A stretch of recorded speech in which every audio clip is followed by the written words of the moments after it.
10 साल पहले ये कांकरिया कैसा था।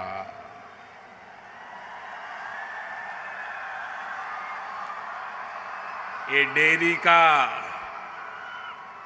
टूटा फूटा जर्जरित एक इमारत और ज्यादातर कुत्ते आकर के घुस जाते थे। ऐसी वीरान बंजर अवस्था में पड़ा था। अगर सपने देखने का सामर्थ्य हो तो दुनिया कैसी बदलती है वो यहां पर के देख सकते।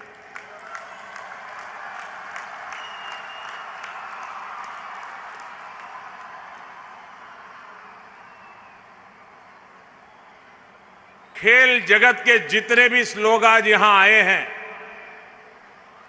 मैं उनसे आग्रह करूंगा कि बाद में इस पूरे स्टेडियम की सारी फैसिलिटी देख करके जाएं और औरों को भी आप प्रेरित करें कि अब हिंदुस्तान में भी वो सारी व्यवस्थाएं विकसित हो रही हैं जो हमारे खिलाड़ी दुनिया भर में देखते हैं। मुझे जब भी हमारे देश के खिलाड़ियों से मिलने का मौका मिला,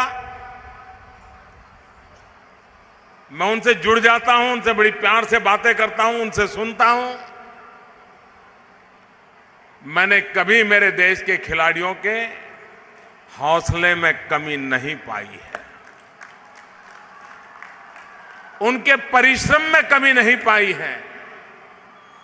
कठिनाइयों के बीच भी दुनिया के सामने भारत का झंडा फहराने के लिए जी जान से जुटने के उनके इरादों में कभी कमी नहीं पाई है।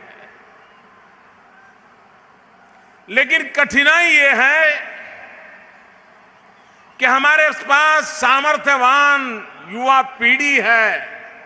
ये पूरा न्यू इंडिया मेरे सामने है, पूरा न्यू इंडिया।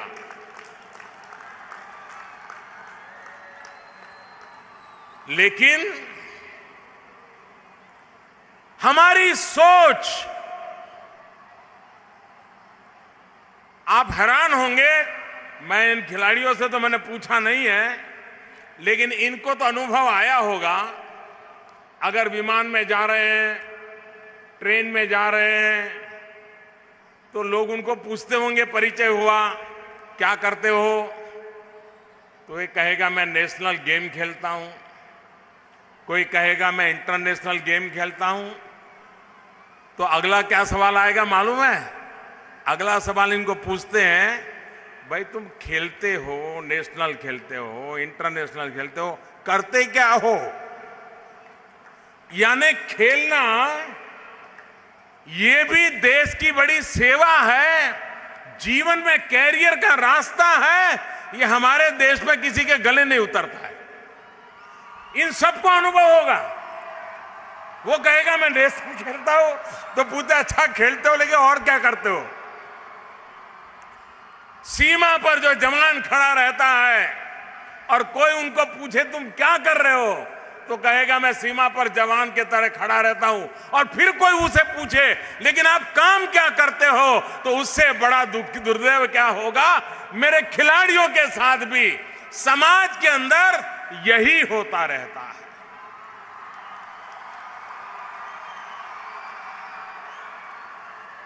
और समाज में नहीं, परिवार में भी ये लोग भी जब शुरुआत की होगी तब घर में सब कहते होंगे बस खेलते ही रहोगे कि कुछ पढ़ाई करोगे, कुछ पढ़ना लिखना करना है कि नहीं करना है? सुबह होता है निकल जाते हो। और कुछ लोग तो पुलेला गोपीचंद को भी कहते होंगे, कह रहे भाई तू मेरे बच्चों की जिंदगी मत बिगाड़।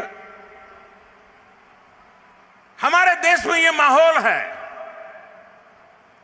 ये माहौल मुझे बदलना है। खेल व्यक्ति के जीवन में तो कई ऊंचाइयों पाने का अवसर बन चुका है, लेकिन उन खिलाड़ियों के माध्यम से 125 करोड़ हिंदुस्तानी अपना माथा ऊंचा करके दुनिया के सामने जा सकते हैं।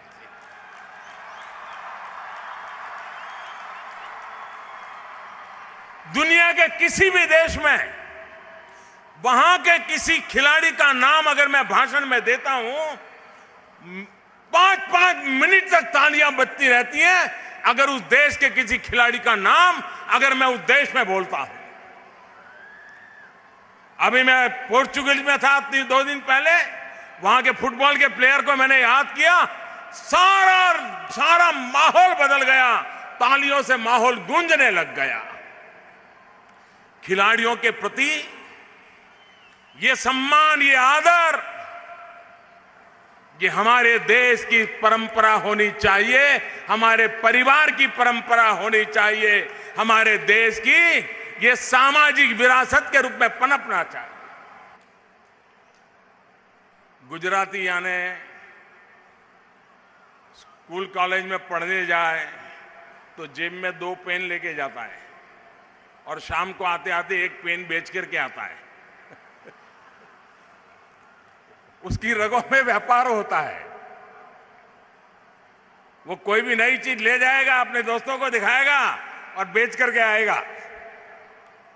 उस गुजरात के अंदर इतनी खेल प्रतिभाएं हैं, राष्ट्रीय अंतर्राष्ट्रीय खेलों में वो अपना कर्तव्य दिखा पा रही है।